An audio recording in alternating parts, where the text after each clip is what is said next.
What's up? Looking forward to this coffee. Clean shaven. The French stuff from Aldi. Pretty good. It's been chilling for a minute.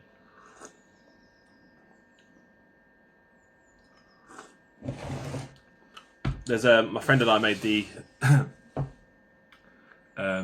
we were having the philosophical talk about coffee, and every other day there's a new article coming out that it's good for you, coffee's good for you, nah, it's good for your metabolism, and then coffee's like, nah, it's the most carcinogenic thing ever. And then sometimes that's my friend and I, when there's something that we just don't have control of, we always refer back to the coffee rule. We're like, is it coffee, is it?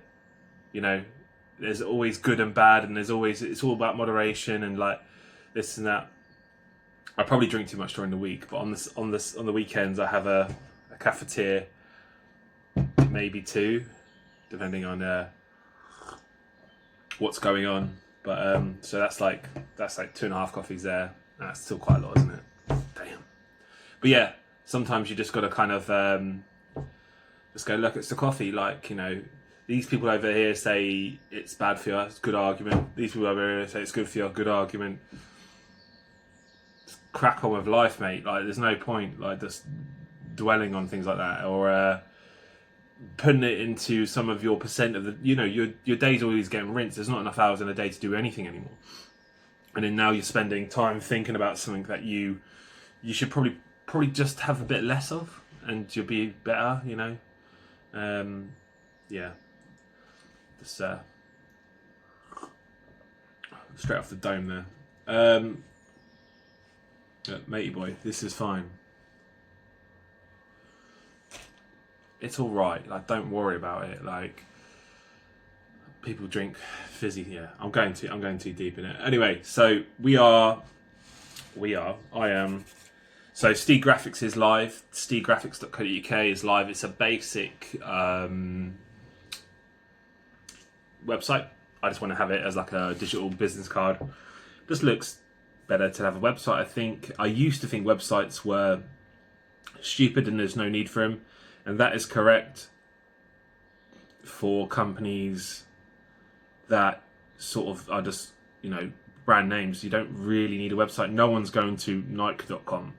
You know, no one, like, everyone's going to, you know, JD or whatever, like Sports Soccer and other brands like that. That's resellers, you know what I mean? No one, people go to Nike.com for the aesthetic, and they're like, there'll be some sort of visual highlights and stuff, and they'll probably have like the athletes they're sponsoring and such, but no one's going, I'm not bite my tongue here, but like, I think, but like, no one's going, oh, I need a pair of Nikes, oh, I'll go to Nike.com. You just, it ain't gonna happen. But for a website, for me, it's a business card, isn't it? I'm like, I check out steedgraphics.co.uk, and it's for signage and health and safety, all that good stuff. I'm your guy. I know I've been doing it for a long time, and that's it. So, and AMPERSAND, I appealed the second shop.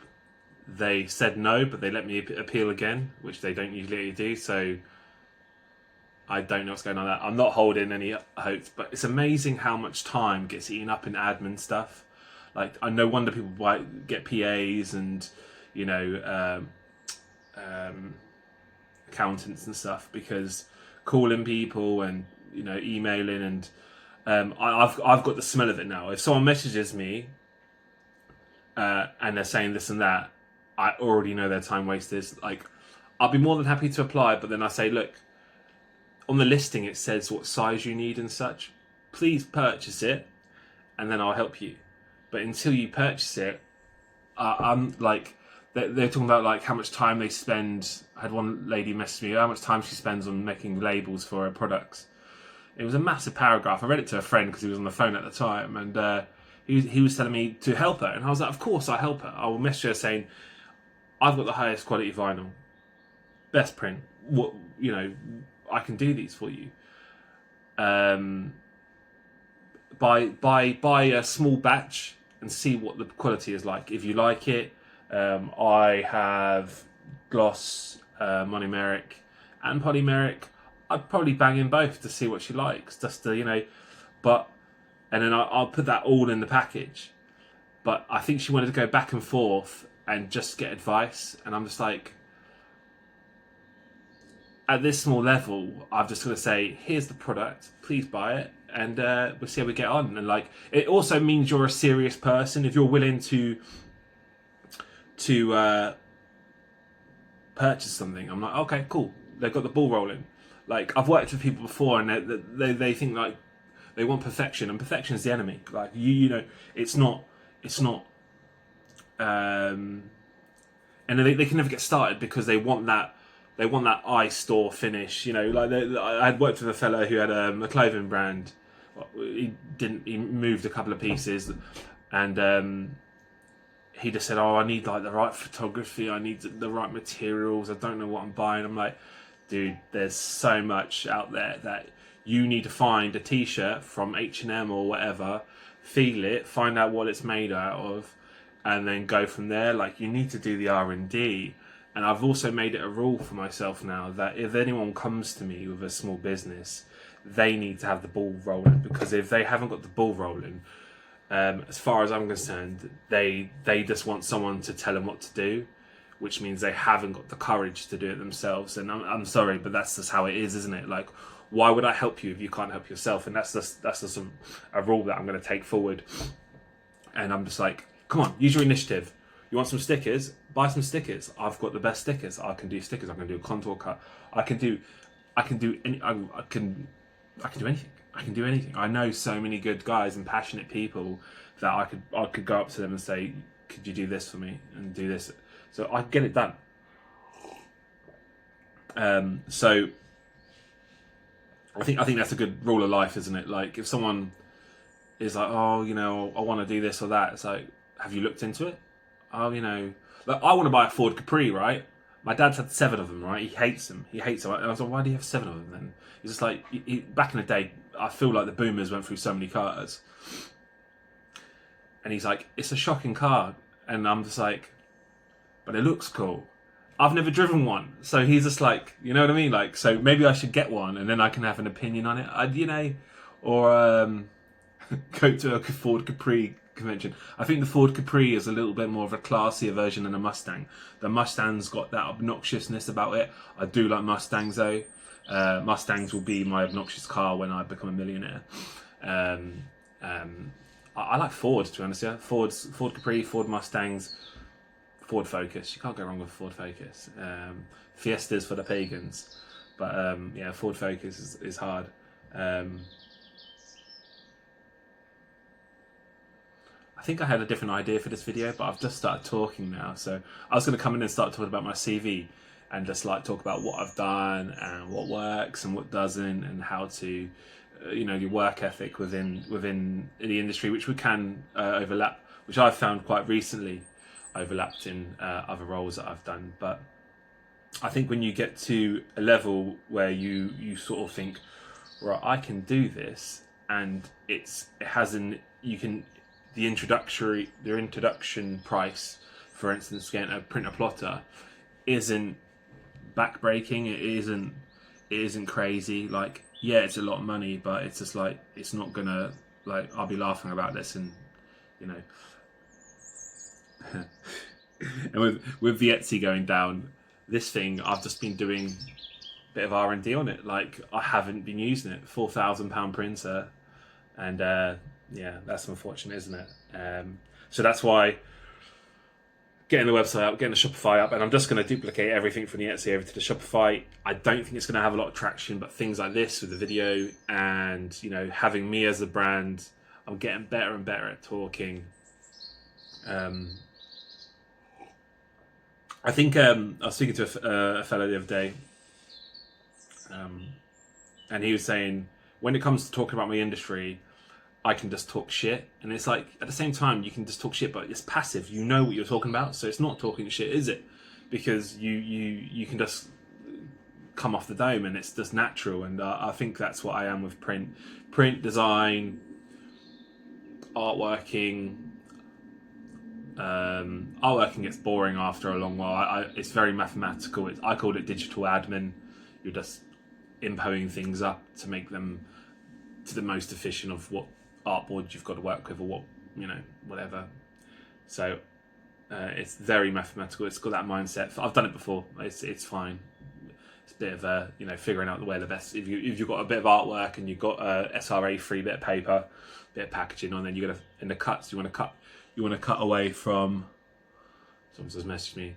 I shouldn't do this on my phone, by the way. I should get a proper camera, but yeah, bills are coming out my ears at the moment. But I'm at a point where I'm just like, I'm just gonna crack on. Like, there's no point of crying, and just crack on. Yeah, I was working on a listing for the Steed Graphics Etsy page, and it was for it was an outsourced job where I was making feather flags. And I was going to make it all up. I'll do your artworking, and that's in the price, and you'll get it for. And then I googled it, and people were doing it for like £70 cheaper, including everything that I did. And I just gave up. I'm just like, look, if you're going to fail cheap and quick. And I spent a bit of time like making the thumbnails all nice and stuff. And I just looked it up, and I'm like, I can't compete.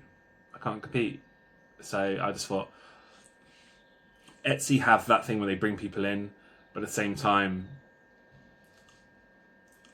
is it worth putting all that time into it? There was like 4 listings, and it was all just bringing the artworking up and stuff. It would have taken me a minute to get all the listings right. So I thought to myself, you know what? I'm going to hold this listing back, and I'll offer it perhaps when I get the Shopify going.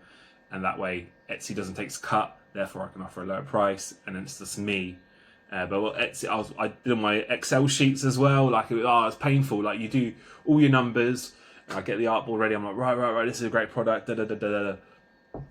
Someone's doing it for £70 cheaper. Whereas when it comes to the Shopify, I'll be able to knock off that 17+% that Etsy take, and I'll say, look, it's me.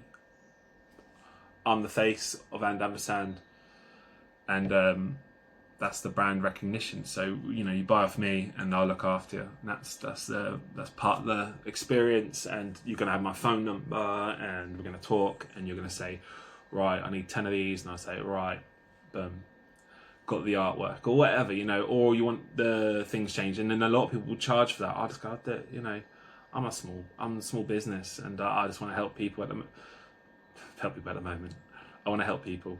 When I get big, I'm like, get away from me. But like, I want to help serious people. That's what I'm saying. Like, I don't want to help people who are spending 2-3 hours a day messaging people looking for the cheapest price, because that's a race to the bottom, and I'm not doing that. You know, oh, can you help me? Can you help me? Can you help me? And everyone just races back. I'm just like, this is what I offer. Have a ganders, have a go. Be a serious person, and I'll look after you. It's not even that serious, really. Just use your initiative. If you have some packaging problems, buy one of my products and say, look, I bought this, it didn't quite work out. Would you suggest? I say, all right, cool. I'll look into it, because I already know you've bought something. So I'm like, right, cool. Whereas if you don't buy something and you waste 3 hours of my day, I don't have a lot of time. Like, I've got about 3-4 hours of my own time every day where I sit down and try to build something and try to reply to people and such. And I've got to eat in that time, and, you know, do the dishes. You can see them behind me. Hopefully they're done. But yeah. Next video, I'm going to talk about my... that I was meant to make now. I'm going to talk about sort of my experience and what I've done and who I've worked with. I can't say any names, but I feel like you know, NDAs and such. But I think it'd be interesting just to see, like, again, if someone comes to my business and says, hi, this and that, I'll say, well, this is what I've done, so here's my CV. So it'd be like a visual CV, me just talking about what I've done and what I like, what I don't like, print industry as a whole. Cheers, guys.